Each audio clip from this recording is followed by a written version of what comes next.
I am no stranger to risk. I have come face to face and hand to claw with some of the most ferocious and notorious animals on the planet. But this one was so much more. An activity like this is not risk-free.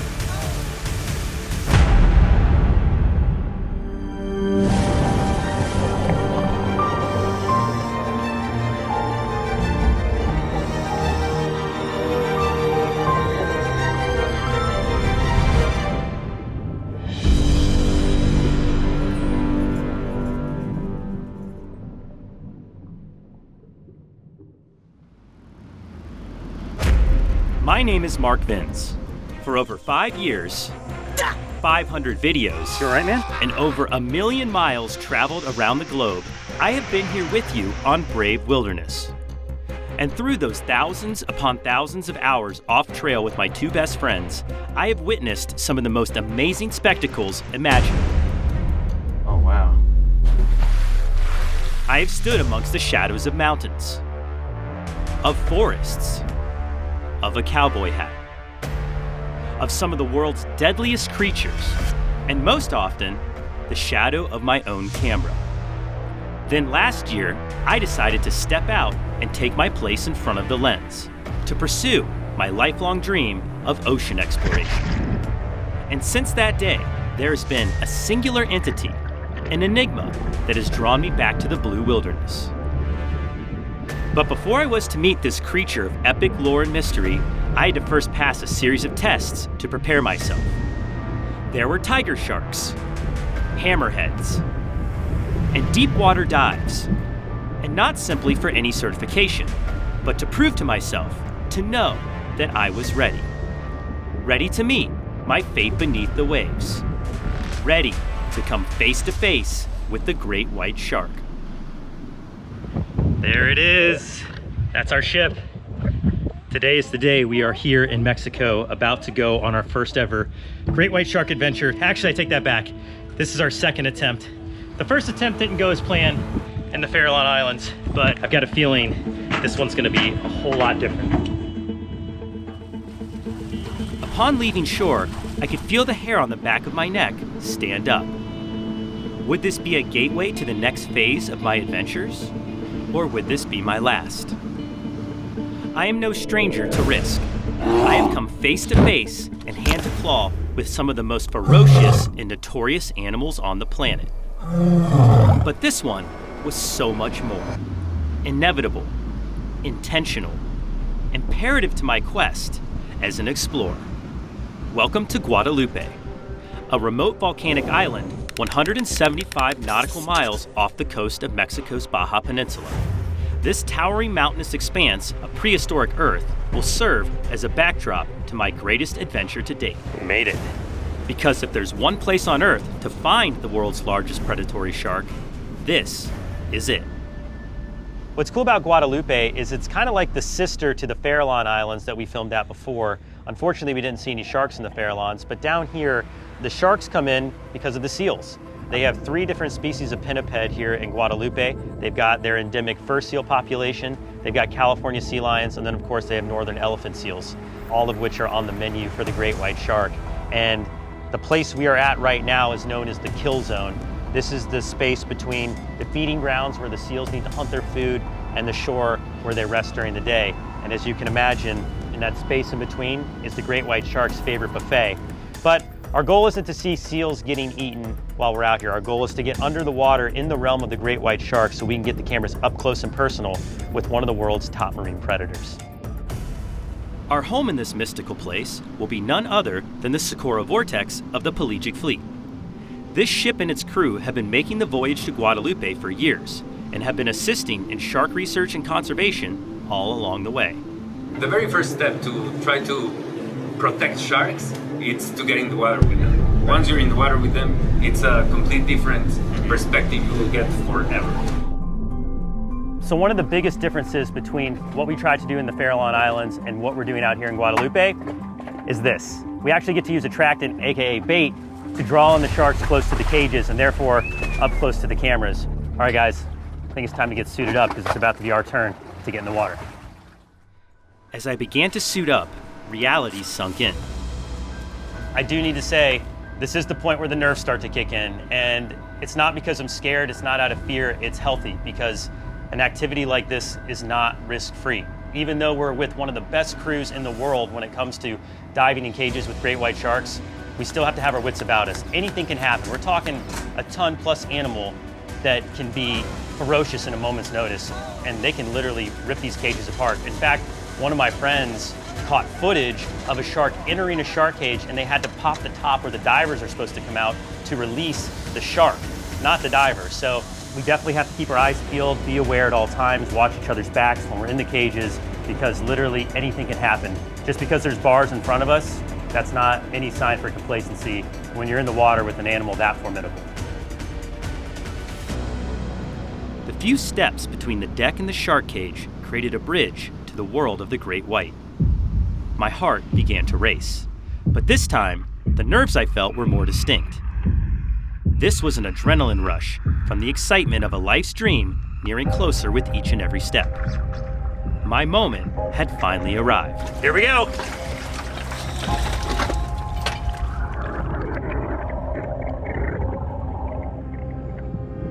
As I entered the cool 65-degree water, my eyes began to adjust, and I became aware of the endless blue void that lurked below me.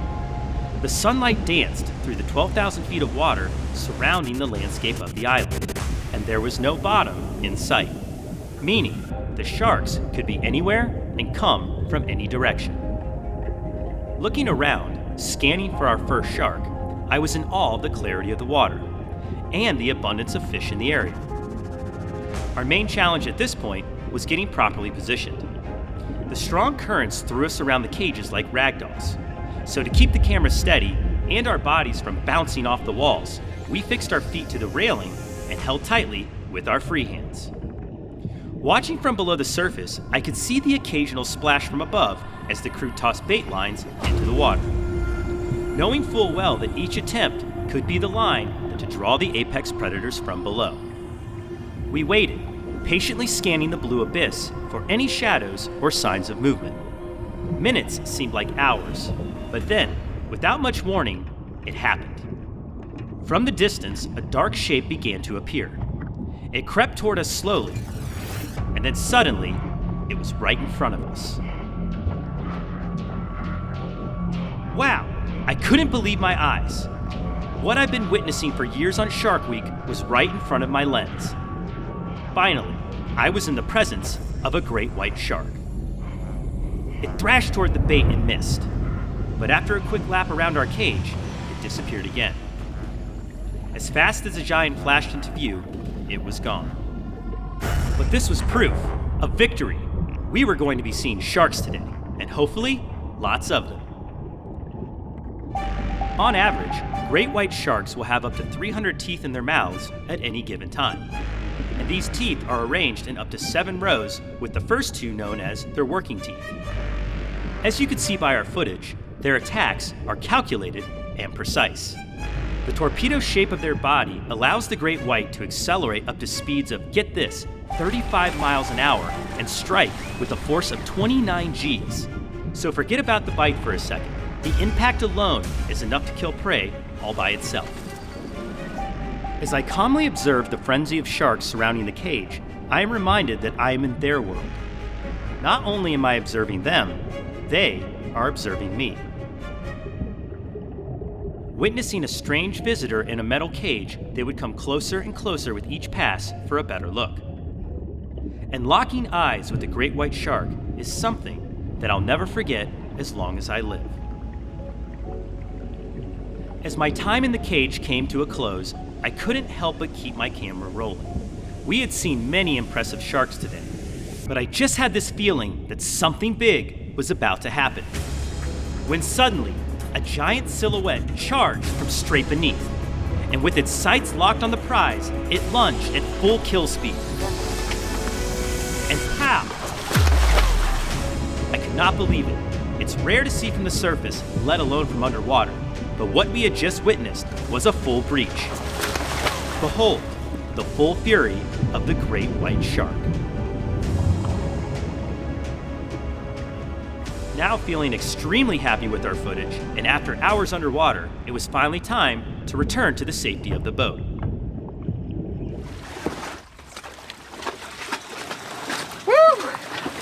Oh my goodness, what an epic great white shark adventure that was. For our very first one, I don't think we could have asked for any more. The surface cages did not disappoint. We had all kinds of action. We had encounters right at the cage. We had bites at the bait. We had surface breaches. Huge thanks to the Socorro Vortex crew for helping us out and keeping us safe on today's adventure. Don't forget to subscribe and hit that notification bell so you don't miss a second of the action ahead. I'm Mark Vins. Be brave. Stay wild. We'll see you on the next dive. It's no surprise that these sharks are referred to as great. They are truly a perfected product of evolution and largely differ from any of the previous sharks we've encountered on Blue Wilderness. Great whites are intelligent creatures, highly inquisitive by nature, and as we clearly witnessed today, master hunters of the deep. But what if I were to tell you that we really didn't come all of this way for an ordinary shark cage adventure? What if I were to tell you the real reason we came this far was to embark on the single most daring mission we've ever attempted? Today, I will take you even closer to the most famous set of jaws on Earth in a one-of-a-kind shark cage submarine. By now, I'm sure everyone watching this video has at least seen images of a great white shark before. But have you ever seen a Spock? Probably not, because this self-propelled ocean cage is highly experimental and can only be piloted by one of two people in the entire world. Now, the sharks will let us get close in this, or are they gonna get close to us? Both. Both. Yeah. Meet Eric Higuera, our pilot for today's mission, and a world-renowned marine biologist and ocean photographer. So no matter what, we're not gonna sink. Well, that would be the second step. That's not what I wanted to hear. Eric, I want you to say, yeah, we're not gonna sink. You are in charge of monitoring your own air supply system. I won't be able to monitor that. If you run out of air, it's gonna be your fault. You're probably asking yourself, or maybe even yelling at your screen, why are you putting yourself in this situation? Well, what we know of these mysterious creatures has been limited to years of topside observation, cage diving, and the infrequent free dive experiences that only a few have lived to speak of. So this vehicle truly represents an evolution in our understanding of the world's most famous shark, which is also perhaps the world's most famous animal. All right, so we had our debriefing with Eric on the self-propelled ocean cage, AKA Spock, and I have to say, I am so excited to get out there and in the water in this research vehicle. This is going to be probably one of the most unique experiences you could have with great white sharks in a safe way without free diving. I mean, certainly someday I'd love to have the opportunity to free dive with great white sharks, but this is about as close as you're gonna get here in Guadalupe. And now all we need to do is go get suited up, get our cameras ready, and get out there for some action. As if this activity in of itself wasn't dangerous enough, the technical nature of this dive was also quite daunting. I would need to wear a full face regulator in order to maybe have communication with the pilot. However, underwater comms are notoriously unreliable. I would also be wearing a pony bottle BC in the case of an emergency bailout, in which I would need to rip off my full face reg to use it. Not ideal. Additionally, I would be wearing nearly 30 pounds of weight without fins, and I would sink like a rock 1 foot outside the confines of the cage. Oh, and did I mention this was an experimental craft? The connections and critical mechanisms were all exposed and at risk of damage from the divers. If I were to kick one accidentally, it could prove catastrophic. Eric is in the Spock. I'm about to get in the Spock, and then we're about to get up close. Okay, here comes the getting. Okay, here we go, guys. See ya. This was potentially the most dangerous step of the day, and potentially of my entire life. Jump in, and miss grabbing the cage, you sink. Fast. This was a one-shot deal, a no-miss scenario. This wasn't just water, it might as well have been looking off a 50-story skyscraper. This was it. Whew. As soon as I got hold of the bar, I pulled myself into the cage. And what had seemed roomy on the deck had suddenly shrunk, and there was barely any room to move. All right, I'm all set. Ready to go. But what was worse, my headset was silent. The communications had already failed. Eric and I would rely solely on hand signals for the entirety of the dive. In a way, I was now completely on my own. Once settled and breathing normally, I set the cameras and gave Eric the signal to launch. In an instant, we were off. The rush of water pressing against me as we glided below the boat was much more intense than I expected. Great, another obstacle. After adapting to these new sensations, the environment came into view. Clear and brilliant blues to my sides and above, with a dark, ominous floor below, which wasn't really a floor at all. Instead, literally thousands of feet of water. The sharks were all around us, yet none of them were in sight. So we began our descent in hopes of meeting a great white shark face to face.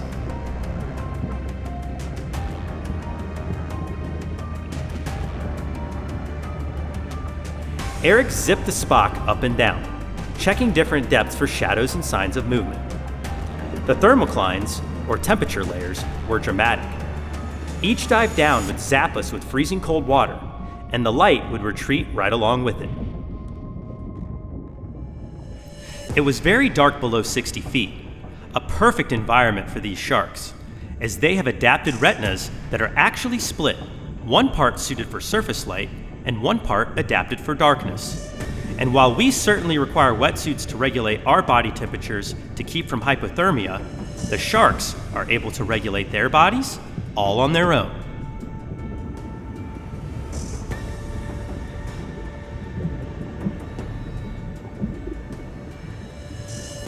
We had been looking for nearly 25 minutes without a single sign of a shark. But then, I saw a shadow to my right. It was big. I signaled to Eric to turn starboard, and as soon as he did, a great white swam into view. I should have been alarmed, the way it seemed to appear from nowhere. However, with my camera rolling, I was thrilled to feel our speed increase to keep up with the predator. I couldn't risk missing the shot. The shark easily outflanked us and for a moment seemed to be gone entirely. Then it quickly doubled back and was in front of us again. However, we never really got that close. A first sighting, yes, but the shot we were after, not at all. This adventure was far from over. After the relief of getting some footage had washed over me, I was back on the lookout. Great whites can grow up to 1 ton and over 18 feet in length, and swim at speeds in excess of 30 miles an hour. Even with the Spock to protect us, I couldn't help but feel completely outmatched. But who could blame me? It's not every day you find yourself in the kill zone, a favorite hunting ground of the great white. Again, we dashed around the grounds. Only sardines and other fish came into view. And after 45 minutes, I began to think that was it. That was as close as we were going to get. When then, Eric suddenly turned. He must have seen something I hadn't. I knew we were near the boat, but I wasn't quite sure how close. And then I saw the shark. It was swimming straight for us. All I could do was breathe and keep my camera as steady as possible. This was it. The encounter of a lifetime. Time slowed in that moment, and as the shark moved and swam back around for an even closer look, the fact that I was being observed and calculated by this creature was unmistakable. A real connection between myself and the shark that I've been dreaming to meet had finally happened. As it turned and swam away, a sense of relief came over me. I was ready to be back on the boat, but I wanted to tell everyone the tale of how obvious and beneficial vessels like the Spock would be for revealing the true nature of this misunderstood species. I certainly would be walking away today with a brand new perspective that I never thought possible. Woo! We got really close to a shark. That was awesome. That was the shot we needed. So much more intense than I thought it was going to be. Just give me a second. I need to like absorb the fact that I'm back on the boat. Wow, what an experience getting to be in the realm of the great white shark in a shark cage submersible. Are you kidding me? That was the coolest thing I've ever done. The water viz got pretty bad at the end, but we did get to see some great white sharks up close. In fact, that last one I thought was gonna hit the camera. Huge thank you to the Socorro Vortex and all the crew that helped us out today. A special thanks to Eric for captaining the Spock and keeping me safe so I get those up close shots for everybody at home. I hope you guys love this episode as much as I did. Make sure to subscribe and hit the notification bell so you don't miss a second of the action ahead on Blue Wilderness. I'm Mark Vins. Be brave. Stay wild. We'll see you on the next dive. All right, I'm gonna go warm up and dry off. As the boat departed back from the mainland, I couldn't help but be grateful for all that took place these last few days in Guadalupe. I knew I would be back. When? I don't really know. For another round in the Spock? Probably not. I won't lie. That was pretty crazy. Sorry, Mom. Now time to get out the fireworm. Whoa. Oh yeah. All right, here's second worm. Going in. Get some of these spines out of there. Check that out. So as you can see, these worms are absolutely covered in thousands of these very small but very sharp venomous spines. Now these spines are constantly growing. So you'll see there's some of them floating around and it really does look like fiberglass. When you look at it under a microscope, you can see just how sharp the points of the spines really are. So really just even a subtle brush into one of these creatures is gonna land you in a world of pain, right where I'm about to be here in just a few more minutes. But you can also see that red coloration is where they get their name, the fireworm, because they look like they're on fire and they certainly feel like it when they touch your skin. Now, a lot of people do come into contact with these worms, namely scuba divers and snorkelers, but you do need to be careful if you're out here swimming. If you're walking along and you feel rocks below your feet, there's a good chance that could be the home of a fireworm. If you step on one of these, it's gonna light you up. Wow, and there we go. Come in tight, let's see that right there. That, to me, is the most impressive thing about the fireworm, besides what the venom can do, is this amazing flaring defense. They can just splay and spread out all of those spines so they can encase their entire body. All of that middle bit there, it's no different than your average worm. In fact, when I squeeze it with these tweezers, they're super soft, they're squishy. And if they weren't covered in these amazingly painful spikes, they would be easy pickings for anything that lives out there in the ocean. So now you've heard me mention more than a few times that these worms are venomous. So while yes, those spines will jam into your flesh like a cactus, they release a toxin. There's a mucus that these worms are coating those spines in, much like a lionfish or a stonefish. And when that toxin gets into the skin, it's gonna cause instant searing pain. And that pain will continue to cycle through as long as those spines are lodged in my skin. And then after that, I'm gonna inevitably deal with tremendous swelling and probably some scarring. This is one of the stings that it's gonna leave lasting damage. Luckily for me, I get stung a lot in this area for the bite sting index, so it's just gonna be one of many scars. It's time to take a sting from this very bizarre marine creature so I can officially rate it on the Brave Wilderness Bite Sting Index. And this is one of the animals that I have been really curious to rate since we invented the Bite Sting Index for Brave Wilderness, where we rate the sting or bite of an animal in 3 different factors: intimidation, pain, and aftermath. And for this worm, the aftermath is what you're definitely going to want to stick around for, because not only will you see just how bad the burn from a fireworm can be, but I'm gonna show you what to do if you are ever stung by one of these venomous creatures. I know how bad this is gonna be. Time to find out. What does the burn of the fireworm do to human flesh? On 3, ready? 1, 2, 3.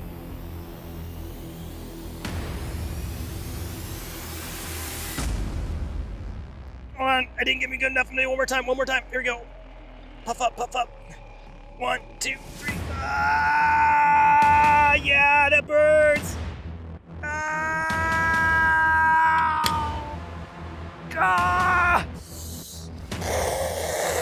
Oh, no. Oh, it's so. Ah! Woo! Oh, do you see all those spines? Oh my gosh! Ah! Ah! Oh, you can already see it's turning red. Oh, I got stung really bad. That's so many spines. Hundreds. I got stung by hundreds. Ah! Oh, it's so bad. Ah! Ah! Okay. Oh gosh. Mark, are you okay? Oh, it's bad, dude. It's really bad. Hold on. Ah! Ah! Oh! Ah!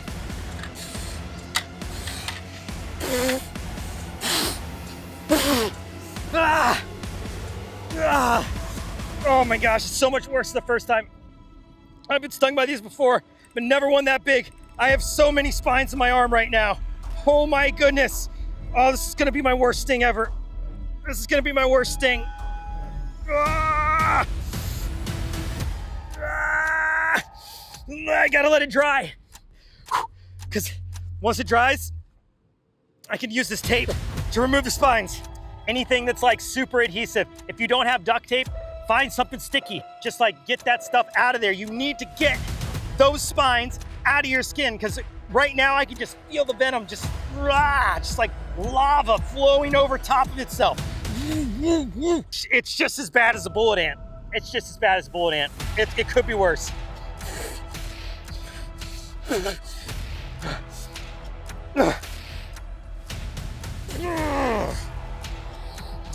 Ha! Ah, don't blow on it. Makes it worse. Oh, come on. Dry. Ah, all right, I'm gonna walk it off. Hang on, guys. I'm just gonna walk around for a second. Ah. Ah. Ah. Ah. Ah. Okay, it's dry. All right, I've taken all I can take. I gotta get these out. All right, piece of tape like that. Any tape will do, but I got this so you can see just how many spines I'm gonna get out. I'm gonna try to do this in one swoop. Here we go. You wanna cover the entire area. Oh, wow.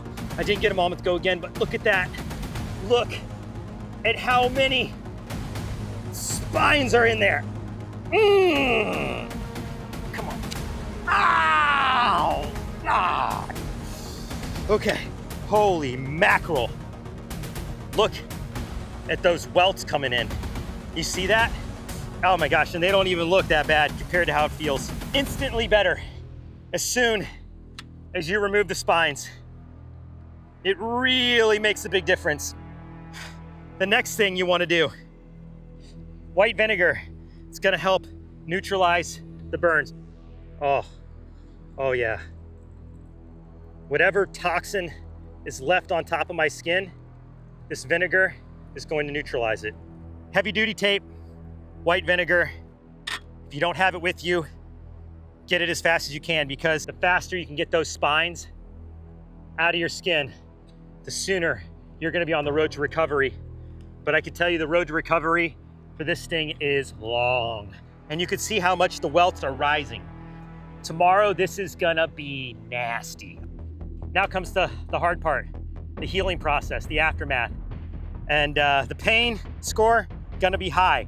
Intimidation, I'm gonna have to think about that. Aftermath, I'm gonna have a long time to think about that because the aftermath of this worm is gonna last for weeks. But you don't have to wait weeks. Let's get into it right now and officially rate the Fireworm on the Brave Wilderness Bite Sting Index. On intimidation, the Fireworm looks intense. The bright red skin combined with thousands of spine remind me of a venomous snake. Plus, having taken a sting before, I know just how easily those spines can get stuck in your skin. And when you see a big one underwater, they are majorly intimidating. So for that, I give it a 7.8 out of 10. For pain, once those spines dug in and started to dose me with venom, the burn was intense. The feeling was similar to being burned and electrocuted over and over again. And unlike my first sting, I got completely nailed this time with at least 5 times the amount of bristles. Needless to say, it hurt badly, and for that, I give it a 9.5 out of 10. The aftermath of the Fireworm is where it scores some serious points. Its burn just kept going and going, day after day and week after week, and the rash would come back with a vengeance, leaving behind these intense itching, pustules, and swelling. Anytime I would get active or start to sweat, the pain would come rushing back, and to this day, there is still some scarring left behind from the burn of this Fireworm. So for this, I give the aftermath score a whopping 9.6 out of 10. All combined, the Fireworm ranks at a 9 on the Brave Wilderness BSI, which is a major score for a majorly painful creature. In the sweeping mudflats of Maine, I've teamed up with worm hunting legend Wayne Bishko to find a giant bloodworm worthy of the Bite Sting Index. That was a big one. That's a huge one. Come on, come out. Ugh. Yes! That is a monster. It sure is. Wayne, this is easily the biggest bloodworm I have ever seen. Oh, this is gonna be gnarly. I'm Mark Vins, and I'm about to enter the bite zone with the venomous bloodworm. Ah! Oh, look at all those bite marks. Ah! Oh my gosh, it's latched. It's latched on. Oh! Oh! Oh! Ah! Oh, I can't get it off. I can't get it off. Oh! Ah! That is a serious bite from a serious marine predator. But this isn't the only creepy crawly hiding in these mudflats. While we were searching, we stumbled upon a true monster, one that grows up to 5 times the size of even the largest bloodworm. And it also has one of the most bizarre hunting strategies on the planet. What we got? Check this out. Check this out, guys. What do you got? What do you got? Check this out. What is that? What kind of worm is that? Oh my gosh, look how long. Guys, check this out. Is that a bloodworm? No, this right here is a milky ribbon worm. Let me see if I can get it all out. Check that out right there. Look at that thing. That thing is massive. My goodness. These things can get up to like 4 feet. I thought they were rare. Wow. Look at that. Whoa. Are you kidding me? Look at that, guys. Look at this worm. That thing is awesome. And I want to be gentle because they're very fragile at this length. But look at how long this worm is, guys. I mean, that is easily over 4 foot long. That's a huge worm. That is a monster worm. All right, what you are looking at is not a bloodworm. Wow. We're out here bloodworming for another video, but this is called a milky ribbon worm. They're often confused with tapeworms because check this out. Look at how flat their body gets. You see that? So people will often encounter these worms out here in the tidal pools or digging in the mud, and they're like, oh my gosh, I found a huge tapeworm. You don't need to worry about this worm infecting you. They are not human parasites. They are actually marine predators. Just like the bloodworms that we're out here looking for, they are searching for prey in this mudflat. But they're not looking for other worms like the bloodworm. They're actually looking for soft-shelled clams, which we've actually featured before on the channel. We'll show you a couple of shots of what those clams look like. And the way they're eating the clams is really unique. They have this tube-like proboscis that'll shoot out of their mouths, and then they will fire their proboscis down inside the clam siphon, which is like a little snorkel that the clam uses to filter water.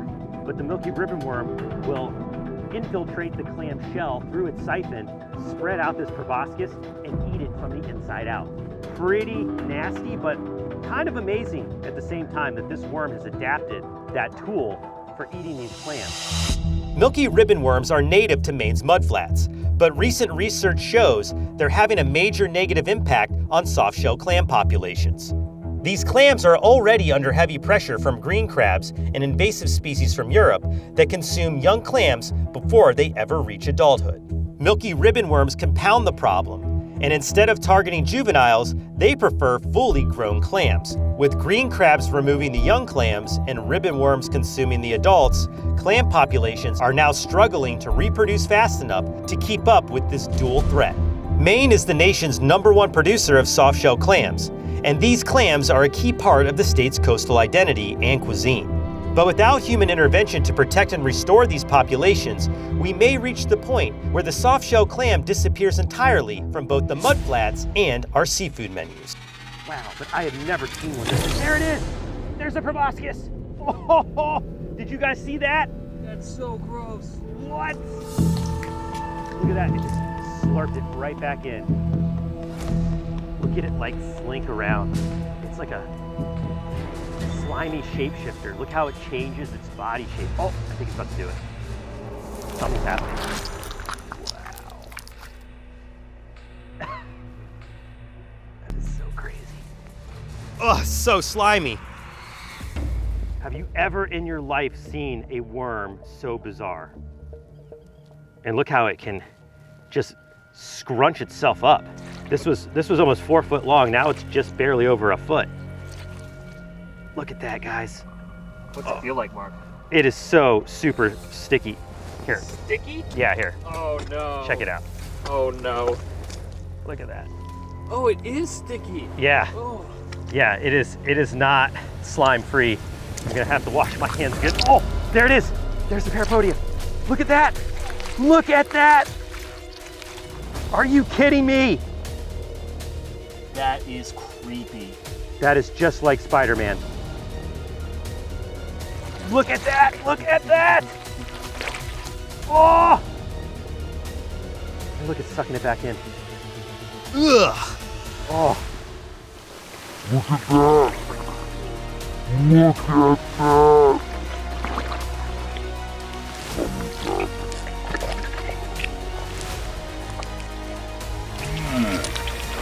Whoa, look at that proboscis.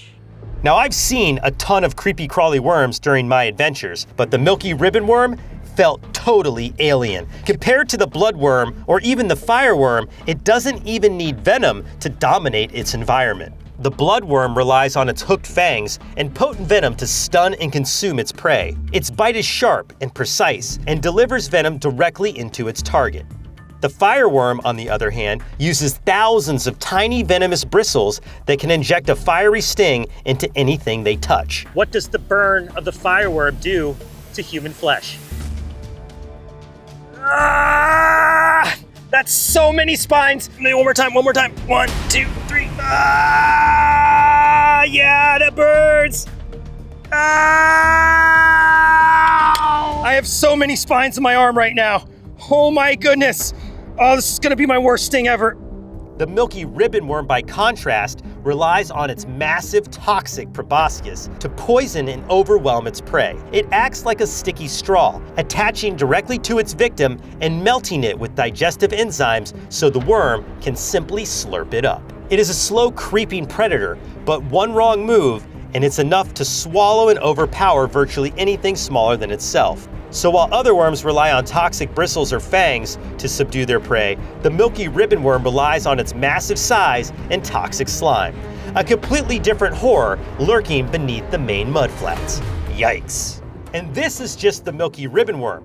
There are countless species of ribbon worms out there, each armed with their own and very different nightmarish proboscis. Some that launch a tangled web-like appendage that shoot out of their heads like something straight out of Spider-Man.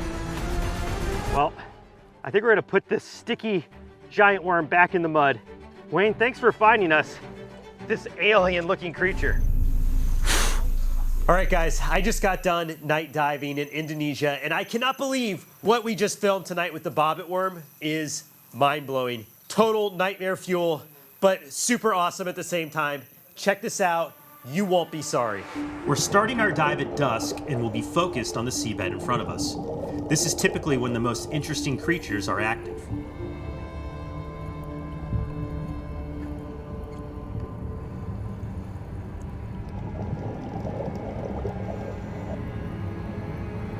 What is that?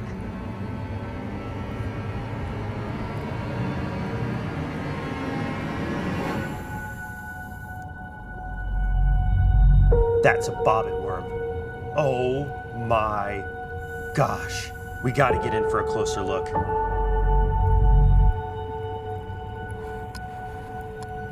Those mandibles, look at those jaws, they are huge.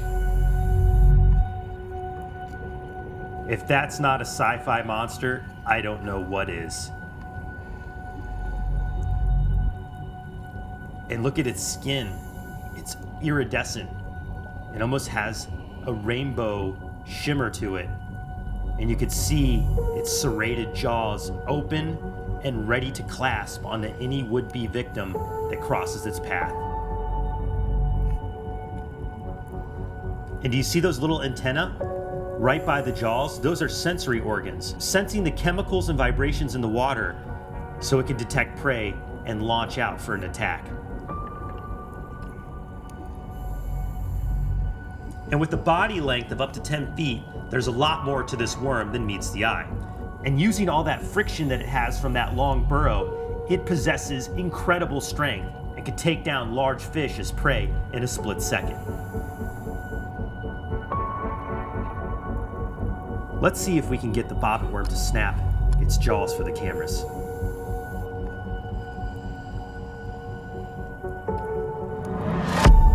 Whoa! Oh my goodness. Wow. Now not only are those jaws serrated, but the bristles along its body are actually venomous. And the bobbit worm uses them as a defense mechanism. So it's not just the jaws you have to worry about.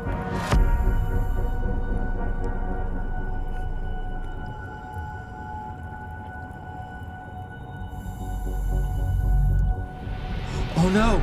The little porcupine fish followed us over. It must be attracted to the dive lights.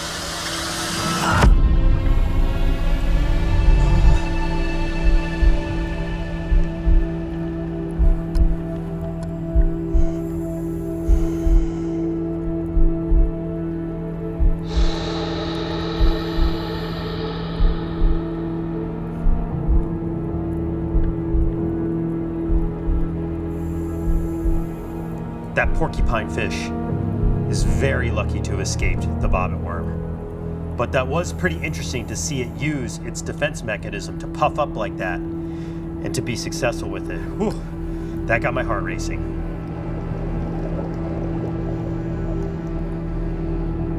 Let's wait here for a second to see if this bobbit worm can find any other prey.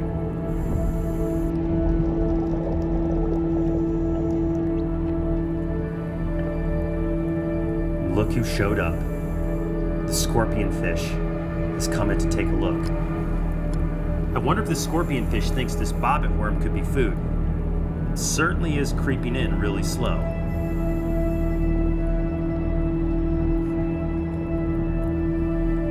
Let's hang here for a second to see what happens.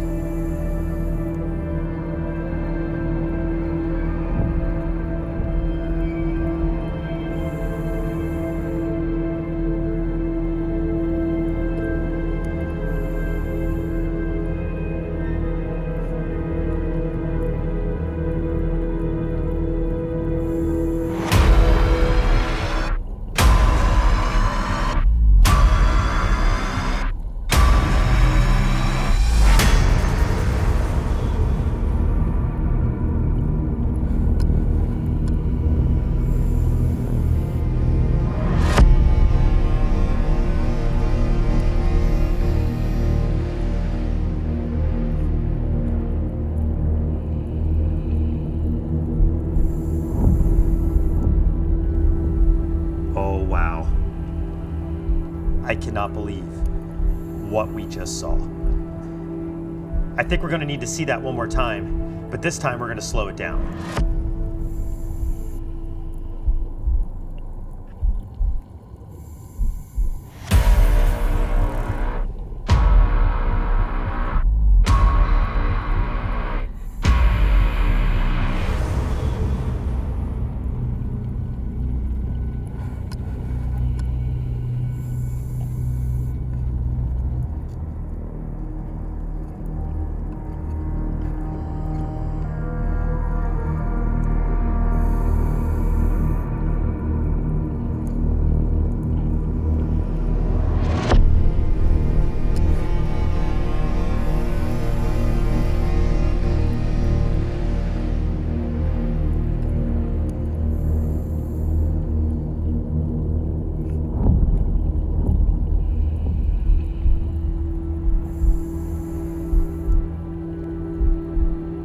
You can really see how the Bobbit worm inspired the movies Dune and Tremors. Look at the sand bubbling. I can only imagine what's happening down there below the surface. That might be the most disturbing thing I have ever seen on any dive I've ever been on. Wow. That's right, guys. Today, we're swimming with dolphins.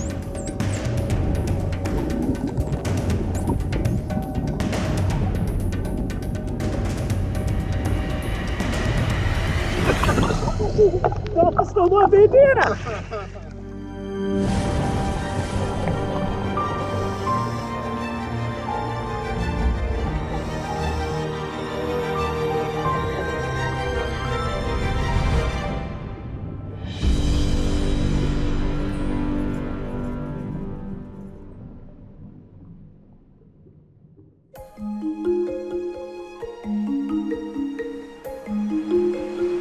I'm Mark Vins, and welcome back to Blue Wilderness. To say we've had some close encounters on this show would definitely be an understatement. I mean, who can forget the time I laid beside a lemon shark at the bottom of the ocean on our very first night dive?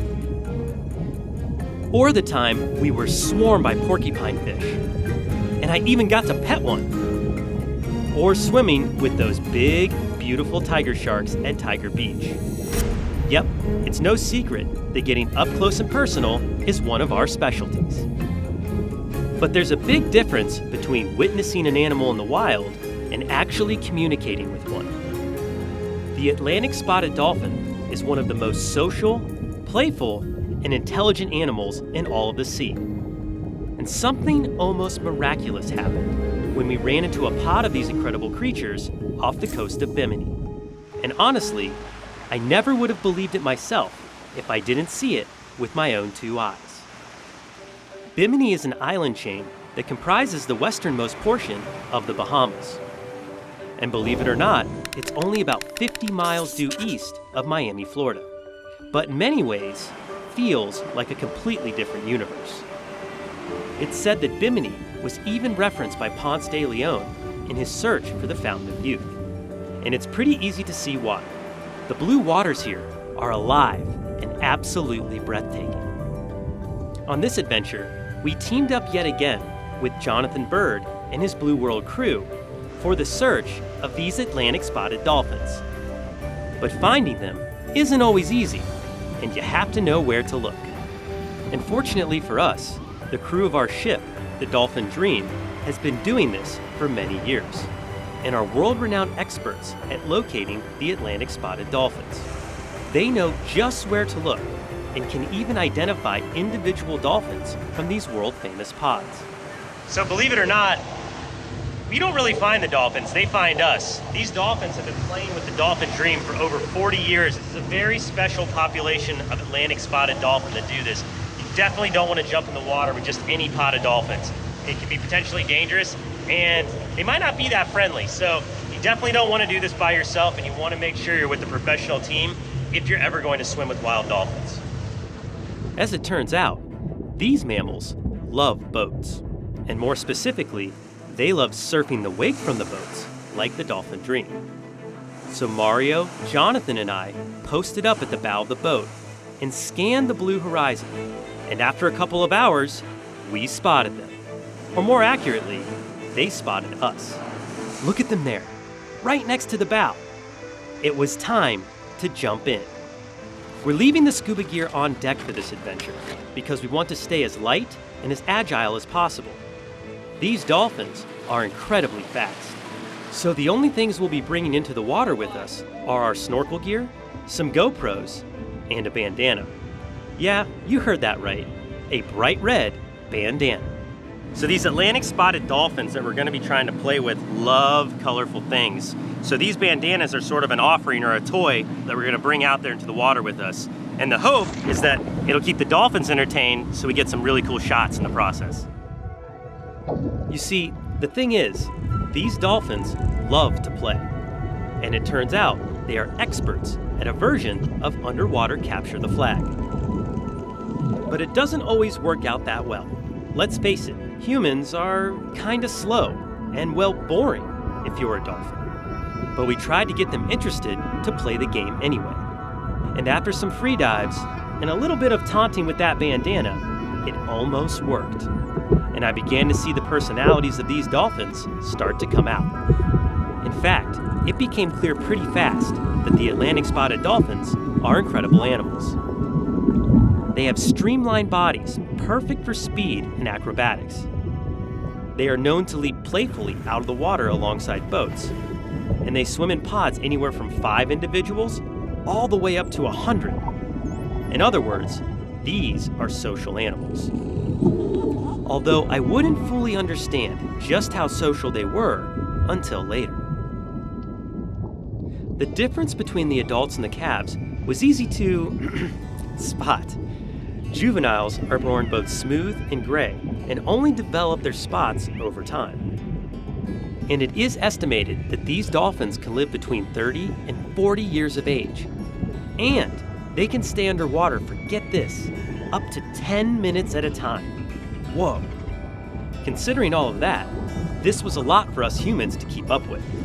And as much as we tried, we couldn't get this pod to take the hint. So, we brought out the Sea Scooter to sweeten the deal. The Sea Scooter allowed us to zip around at depth, spin with the dolphins, and play with them at their speed. But unfortunately, this pod just wasn't into it, and off they went. Well, we just had about 25 spotted dolphin swimming all around us. Unfortunately, they didn't hang out very long, so we're gonna get back on the boat so we can go find another group for round 2. It's true that many people have been deeply moved by their encounters with these animals. And once we were back aboard the Dolphin Dream, I was afraid that we would not get to have this experience for ourselves. And as the day dragged on, our hopes grew more and more dim. But then, just as the sun started to dip low in the sky, we spotted another pod. Here we go, dolphin time, let's do it. This time, it was a much larger group of dolphins, and it was instantly obvious that they were excited and ready for some fun. Their distinct vocalizations and powerful swimming yet again reminded us that we were in their world, but their nudges and playfulness made us feel welcome and right at home. The game started with the dramatic freedive of the Sea Scooter. The dolphins gave chase, and what followed seemed to be almost choreographed. They mimicked our swimming, sometimes chasing us, and sometimes allowing us to try to chase them. But they always stayed just a fin ahead. And that bandana, I decided to give that one more chance. So I dove down as far as I could and let it go. And to my surprise, they took it. Instantly, my mind raced with excitement. Let the games begin. As soon as they had the bandana in their possession, they raced around like a well-practiced sports team, passing it back and forth to each other from their tail fins all the way to their pectoral fins, playing a nearly flawless game of keep away. And as we all chased around my bandana, which was hilariously always just out of reach, I realized We weren't just goofing around with these animals, we were communicating with them. We were communicating in sport. Because in this moment, we were playing a well-organized and coordinated game. And it was a game with rules. And the main rule was, keep the bandana away from the slowpokes, all while being good-natured and fun. Have you ever seen a dolphin smile so big? Look at that. I just can't grab it. What's most amazing about this is that this is the kind of thing that you do with friends, not with wild marine mammals. But under that mysterious deep blue surface, in a region once thought to contain the mythical fountain of youth, the spark of intelligence and friendship was clear to everyone present. I had never experienced anything like this in my entire life. It was like I was playing one of my favorite childhood games with some friends down the block. But they weren't just friends down the block. These were wild marine animals. And the connection we made through sport was proof of their incredible intelligence. And the game played on. In fact, it went on for a while, and we chased around that bandana as hard as we could. And when we began to slow and show signs of fatigue, the dolphins initiated contact with us. Almost like saying, "Good job, human. You're holding your own down here, and we appreciate your effort. Now let's keep playing." But ultimately, this wasn't our playground. This was the ocean. This was their playground. And as hard as we tried, we just couldn't keep up. And eventually, we became flat out exhausted. And then, as the sun set, our new friends said their goodbyes and swam back into the abyss. And would you believe it? They were even nice enough to give back my bandana. I'll take that, thank you very much. That was so cool. I never thought swimming with dolphins would be so amazing, but today was quite possibly the coolest thing we've ever done. That was awesome. Our search for the lost city of Manatees began at dawn, and the thick fog lifting off the water was the perfect backdrop as we ventured further into the realm of these mysterious creatures. Manatee have been tied to ocean folklore for centuries and are rumored to have been the source of many sea monster and mermaid sightings. As I paddled forward, I could hear strange breaths and tail slaps just out of sight. The light breaking through the mist danced across the water and played tricks on my eyes. And even I admit, my imagination created images of giant creatures lurking below.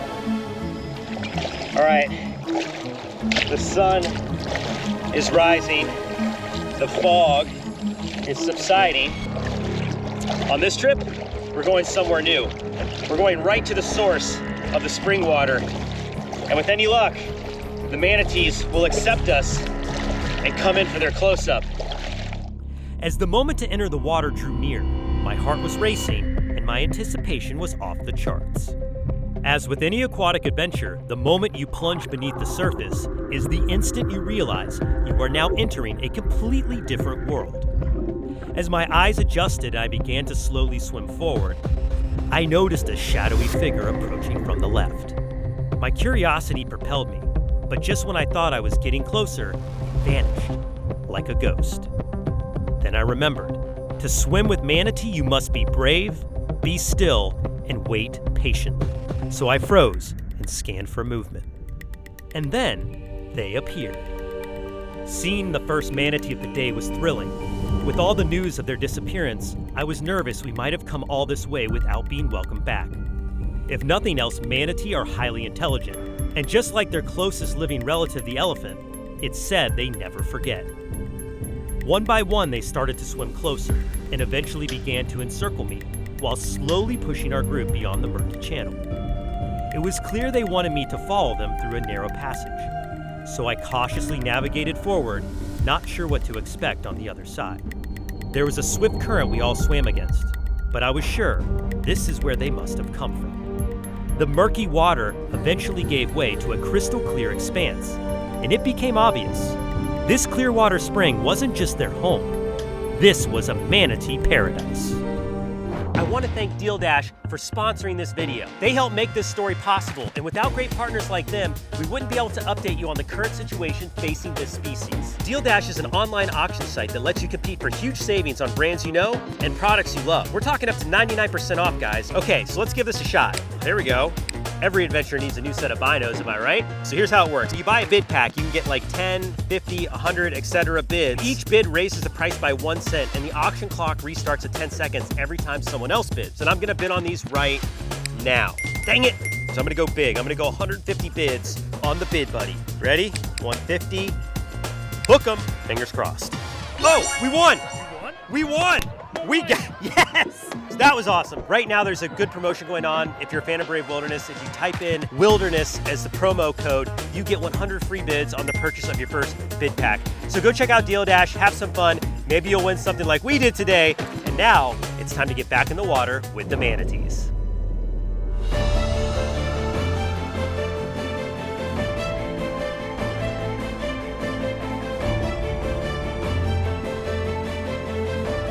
The freshwater springs of Florida are a manatee's favorite sanctuary for a reason.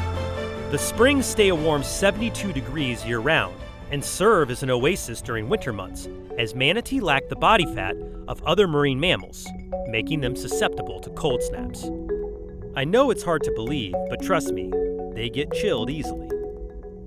Although manatee can grow up to 10 foot long and weigh 1,200 pounds, they are a fragile indicator species. They do not tolerate pollution or changing climate well at all. In just the last 2 years, it is sadly reported that we have lost 25% of all Florida manatee. As I swam further into the manatee's spring, they began to approach in great numbers. One by one, they would appear and then swim off again, almost to test and see if we were there for the right reasons. When you're in the water with them, there are ground rules, including respecting restricted areas, no feeding, and the biggest of all, which is no grabbing or chasing a manatee. You should always watch from a respectful distance. If they want to approach you, trust me, they will. Manatees are naturally curious and very gentle, but they are also enormous and not nearly as slow as they might seem. If they're around you, it's because they choose to be. If they want to leave, they can in the blink of an eye. Manatees are very social creatures, and when they want to make contact, it's abundantly clear they're choosing you. Almost like a friendly golden retriever, they will nudge you and extend their flipper to connect with their new human friend. This typically lasts for only a moment or two, then they're off again. However, what you're about to see is the most amazing manatee encounter I have ever experienced.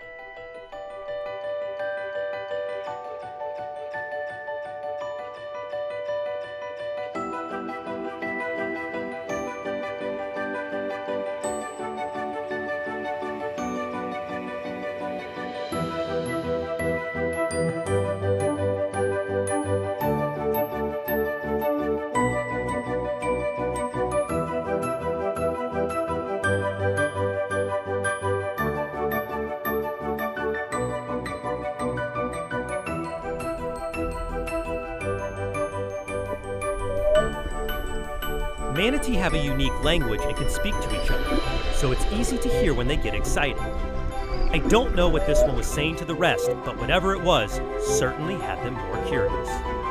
So much so, I was essentially swarmed.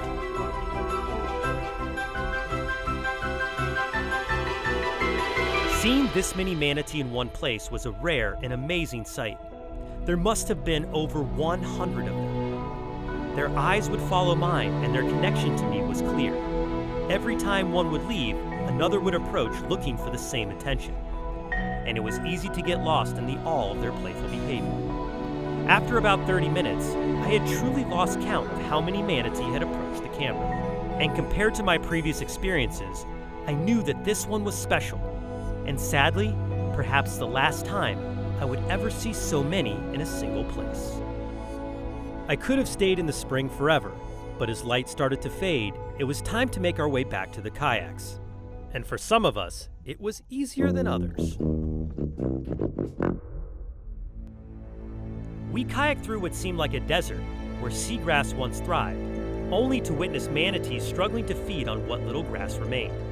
Manatees need to eat up to 150 pounds of vegetation each day. And without thriving seagrass, we witness mothers and calves heading back out to the frigid sea to find more food. And that should not be happening this time of year. The loss of seagrass is a big factor to why so many manatee are dying, but there are also more established threats, including pollution and changing weather patterns. And then there are the boat strikes. These are the saddest of all, as many manatees each year are hit by boats, with many not surviving these machine encounters. It is truly heartbreaking to see pieces missing from their tails, and large scars covering their entire bodies. It's also a reminder that we need to do a better job to look out for these animals if we are to share their habitats for recreation. They are so special, and aside from our furry canine companions, the manatee are perhaps humans' best friend, at least when we're in the water. Woo! Wow, it is never a bad day when you get to swim with the Florida manatee, but let's all do our part in preserving this experience for generations to come, and more importantly, their environment and source of food. If you want to learn more about what you can do from home, check the link in the description below, savethemanatee.org. That's where you want to go to learn more about the issues to help this majestic species. I'm Mark Vins, be brave, stay wild, we'll see you on the next adventure. As we journeyed home, the manatees saw us off, and I wondered if this might be my last encounter with these gentle giants. The coolest octopus I have seen is the Wonderpus. Not only is this octopus extremely rare, but the encounter that I had with it, it's gonna blow your mind. Now, my search for the Wonderpus took me 9,000 miles away from home, completely to the other side of the planet in Indonesia, to a place called the Limbe Strait, which is a narrow channel of water that is uniquely situated in a place where volcanic sediments and nutrient-rich waters collide. And this creates a super bizarre ecosystem that feels otherworldly. Now, at first glance, this underwater lunar surface just seems barren, and you might be asking yourself, why would so many divers travel from all over the world to this place? Well, that's because on that lunar surface, tucked into the little cracks and holes, is a treasure trove of super unique creatures, including some of the most rare and bizarre on the planet. But in order to find them, it's just a matter of being in the right place at the right time. So this is muck diving at its finest. And while there were many creatures that I wanted to find, the one that always stood out of the crowd was the Wonderpus, because they are considered one of the most unique looking octopuses in the world. And some say they are the most intelligent of them all. And like every search for a rare animal, it's all about repetition. So we were relentless. We were diving day after day, dive after dive after dive, and we were seeing a lot. There were so many cool creatures down there, it was hard to actually pick what to film and what to not film. And I love frogfish, so every time I would see a cool frogfish, I would zoom in on it to see if I could get some feeding behavior and get that lure moving around. But I knew in the back of my mind, I can't stay here for any one animal for too long, because the search for the Wonderpus is gonna take everything I've got. But when it came to finding one of these octopus, it wasn't until our 9th day of diving until we had our first break. As I made my way through the murky water, down to the seafloor, into the sand, that's when I saw it. What I thought was a flounder, and it wasn't. But once I got closer, and it broke its camouflage where I could see it, clearly what I was looking at was an octopus. Now, I know what you're thinking. It's the Wonderpus. It's almost the Wonderpus. It's another species of mimicking octopus, commonly known as the mimic octopus, that they actually thought was the same as a Wonderpus until 2006, but they have some very distinct differences, including their size. The mimic octopus is much larger, and it has been studied in a more prolific way. We don't know as much about the Wonderpus, but we know that the mimic octopus can do about 15 different mimics of other species, including a flat fish like a flounder. Now, when I spotted it, I knew we had to film this octopus. It's the first mimic octopus that I had ever seen, and I wanted to see if we could get some of those cool displays and mimics on camera. And sure enough, This little octopus did not disappoint. As we head into summer, it's the perfect time for you to share your own adventure stories. And with today's sponsor, Opus Clip, it's easier than ever. With their new feature, Clip Anything, it makes content creation smarter, faster, and way more manageable. For teams like ours that are always out in the field capturing wild encounters, tools like Clip Anything can be a real game changer. Because time spent editing is time away from the adventure, so having AI that speeds up the process makes a huge difference. And here's exactly how tools like Clip Anything helps creators move faster. There's AI Reframe. It instantly resizes your footage for any platform. AI Voiceover brings your story to life without even needing a microphone. And then there's AI B-roll, which finds visuals to match your content, saving you hours in post-production. Just drop in your footage and Clip Anything handles the rest. No more juggling 5 different tools or pulling all-nighters just to get a clip out. So whether you're just starting out or you're looking to up your content game, Clip Anything helps you stay out on the adventure and not stuck in a timeline. So get started today by clicking the link in the description or visiting www.opus.pro/clipanything. All right, now it's time to get back to the dive. I tried to drift with the octopus until it calmed down and started to relax, and that's when its interest in me started to kick in. Now, along with taking on other forms and impersonation, I have to say, the coloration of the mimic octopus was super impressive. It flashed those bright stripes and warning signs. I really saw the sea snake impersonation clear as day.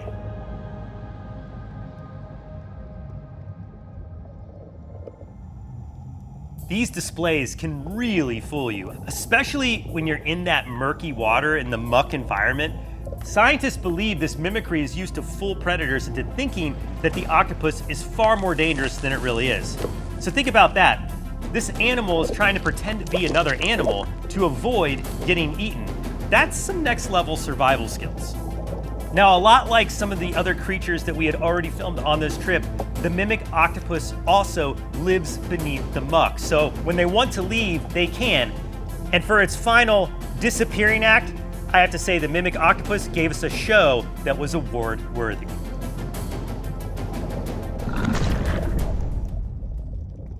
So at this point on the trip, we're seeing lots of creatures. We see our mimic octopus, so we're not going home empty-handed with amazing footage. We've got it on camera, and it was incredible, but all I had on my mind was searching for the Wonderpus. It wasn't until the last day, when hope was starting to fade, that this happened. We're on our second to last dive, and I'm going through the murky water, and out of the blue, literally floats into the frame of my camera, a Wonderpus. Just like it was taking a stroll through the neighborhood, the creature that I had been searching for over 11 days of scuba diving. We had done over 50 scuba dives at this point. It just happened that easy. It's like you can't script when things like that happen. Sometimes we search so hard to find the creatures only to have moments like this occur, where when you just relax and you let it flow, things go your way.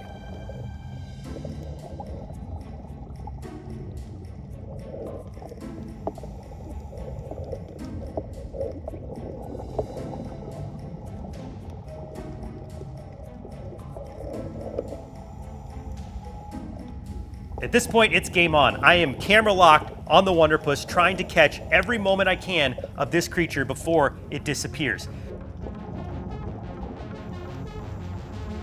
The Wonderpus is known for its rusty brown and white striped pattern, which is unique to each individual. It's like a fingerprint. And unlike many other octopuses, its body is slender with long, narrow arms lined with white tips, giving it a more delicate and almost alien-looking appearance. Now, like I said, they are super rare. Even the dive guides of the dive resort we were staying at were telling us how few Wonderpus they actually see. So the fact that this was happening was like literally blowing my mind in real time. But looking back at this footage was just such a special moment. It was amazing how it was just dancing in front of the camera. We were almost creating like a bond, which I have had with other cephalopods before. I've had this happen with the cuttlefish, with some other species of squid, but never quite experienced what happened next. And hopefully a lot of you watching this have already seen the octopus teacher, but every time the contact was made with that animal, I totally believed it And I wish that I was on the other side of the camera in the situation. I never had that with an octopus before. So given how friendly this Wonderpus is being, I gently put out my hand just to see if there was a real bond between us.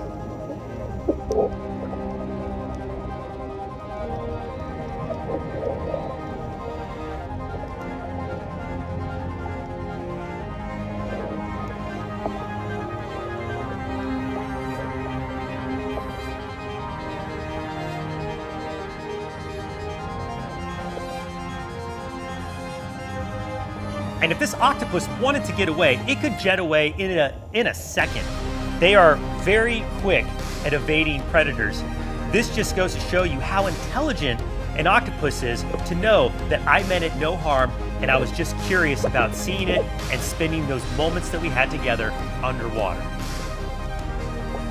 So after about 4 or 5 minutes of this, I realized we were running out of air and it's time to go back to the boat. So I gently placed the Wonderpus back down in the sand and said goodbye to one of the coolest sea creatures I have ever seen. Now I can only think of 2 or 3 other times in the past 10 years of making wildlife films that we have come down to the bitter end like that, to the last day to find the star creature that we were searching for. And that's what makes this one so special. I will never forget my encounter with the Wonderpus for as long as I live. And I hope that you too, watching this video, have now come to appreciate the wonder that is the Wonderpus. Right now, I am on an island in the middle of the Mediterranean Sea to learn how to fly underwater on one of those.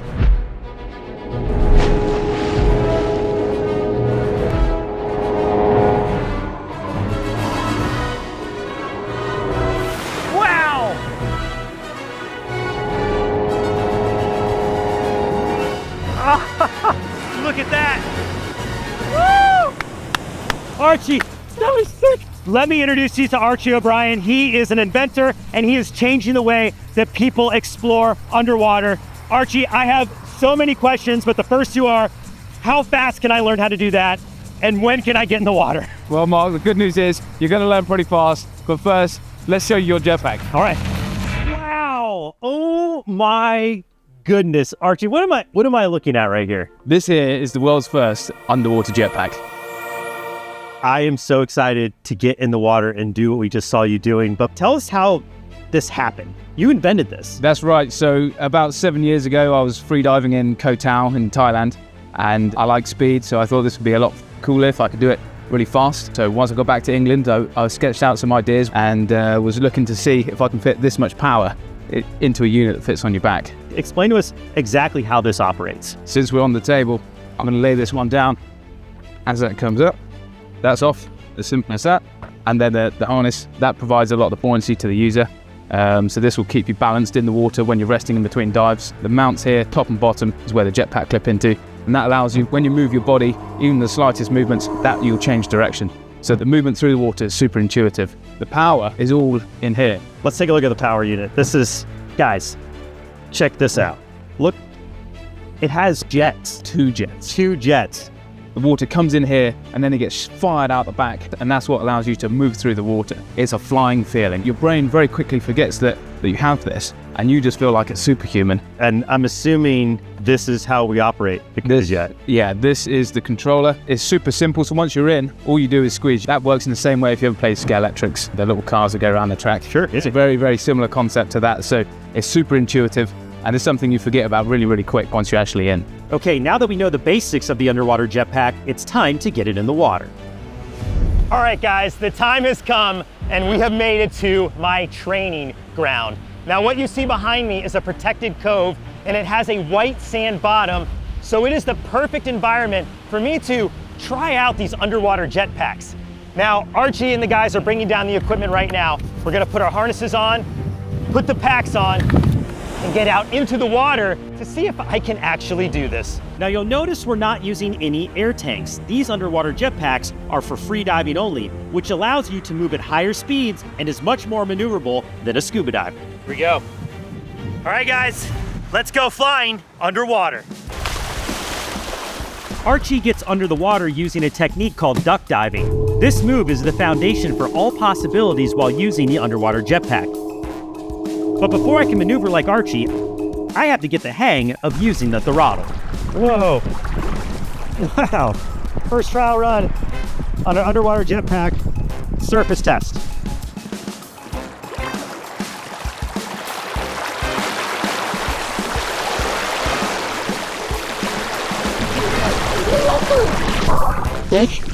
Went the wrong way.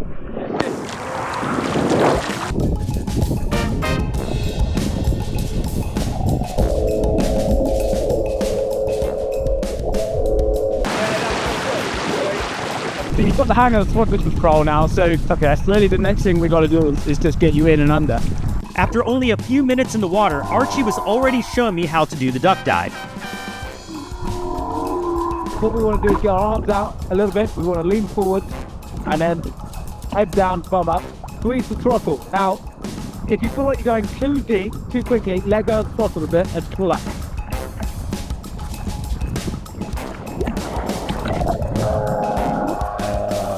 Okay, got it. It took a few tries to get the hang of it. Okay, I try that again. But when I finally did, it felt like I was instantly flying underwater.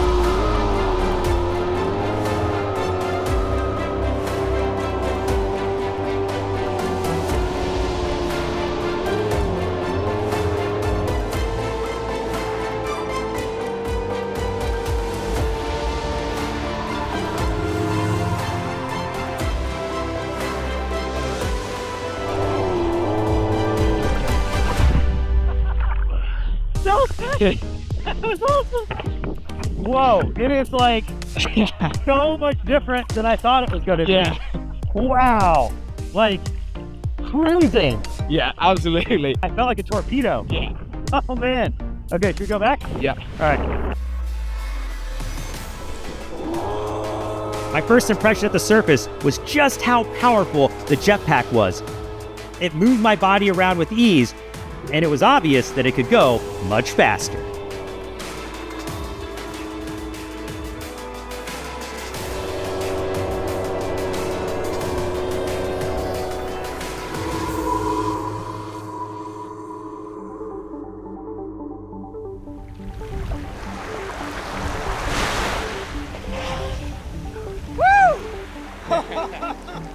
That was unbelievable! It's hard to put into words what I just experienced, but I'm going to try. It is a rush. You get underwater and you immediately feel like you're a rocket. It's like being a fighter jet. I've never experienced speed like this underwater. To say I was flying underwater is exactly how it feels. You're like Superman. This is definitely the closest I've ever been to feeling like a real life superhero, and I can only imagine the adventures these jetpacks are gonna take me on moving forward. And with that, we're gonna go back and charge up our batteries so we can head out into the water again, but this time we're raising the stakes so we can see what these jetpacks can really do. All right, here we go, guys. Dive site number 2. It's time to take it up a notch. Let's see if I can get the jetpack out there and do some awesome maneuvers. Here we go. On this dive, we'll be exploring a rockier environment filled with a maze of seagrass. The goal is to navigate this deeper water where Archie can show me some advanced moves.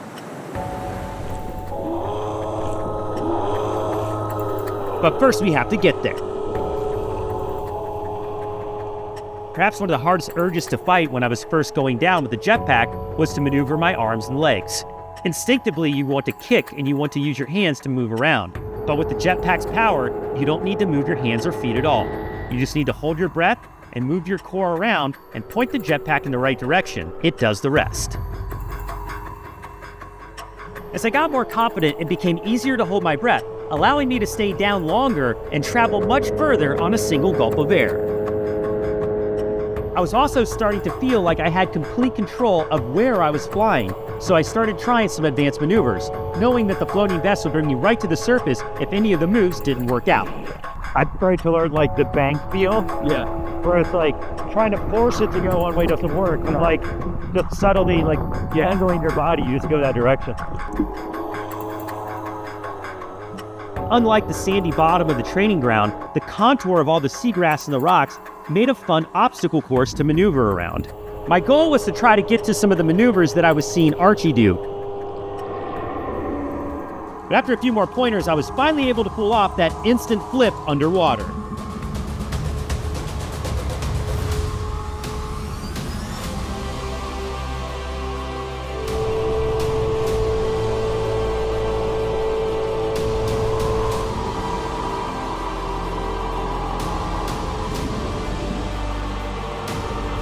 I even got in my first barrel roll.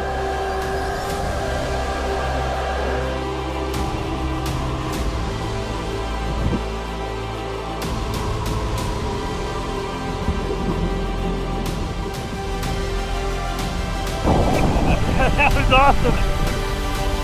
Once I really got the hang of the maneuvers, Archie and I could fly right next to each other like two fighter jets moving through the sky, except of course we were about 20 feet under the water.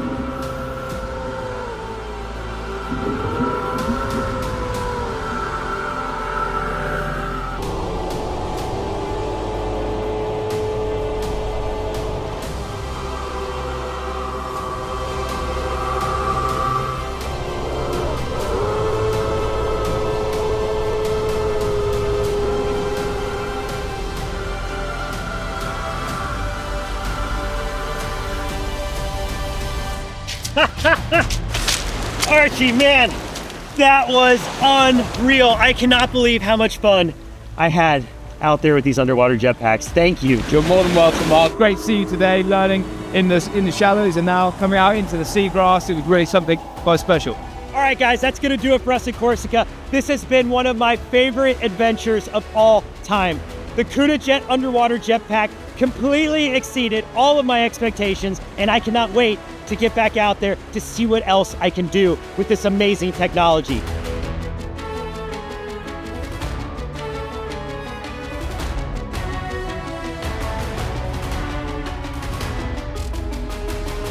If you enjoyed that episode, make sure to search for the Brave Wilderness channel on YouTube so you can join me and the crew on our upcoming adventures.